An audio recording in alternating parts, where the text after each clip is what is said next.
Kamusta mga bata? Handa na ba kayong makinig sa isang nakaalib na kwento? Ngayon, may bago akong ibabahagi sa inyo, isang makabagong bersyon ng paborito nating fairy tale, ang Cinderella. Kilalanin natin si Cinderella, isang masipag at mabuting dalaga.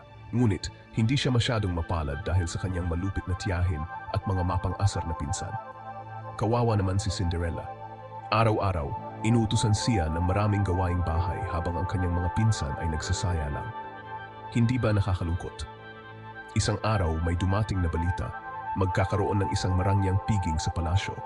Hahanapin ng prinsipe ang kanyang mapapangasawa. Gustong-gusto ni Cinderella makapunta, ngunit pinagbawalan siya ng kanyang tiyahin.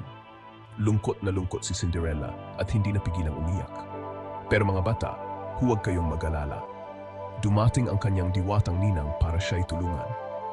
Sa pamamagitan ng isang mahiwagang wand, binigyan ng diwatang ninang si Cinderella ng isang napakagandang damit at mga salaming sapatos. At ang pinaka-espesyal sa lahat, ginawa niyang isang marangyang karwahe ang isang ordinaryong kalabasa. Ngunit may isang kondisyon, kailangan niyang makauwi bago maghating gabi dahil mawawala ang bisa ng mahika. Sa piging, nabighani ang lahat sa ganda ni Cinderella, lalo na ang prinsipe. Sumayaw sila buong magdamag, ngunit nang papalapit na ang hating gabi, nagmamadaling umalis si Cinderella at naiwan ang isa niyang salaming sapatos. Kinabukasan, hinanap ng prinsipe ang may-ari ng salaming sapatos. At nang sinubukan ni Cinderella ang sapatos, sakto lang ito sa kanyang paa. Sa wakas, ikinasal si Cinderella sa prinsipe at namuhay sila ng masaya at matiwasay. Ano ang aral ng ating kwento? Maging mabait at masipag palagi dahil ang kabutihan ay laging may magandang kapalit.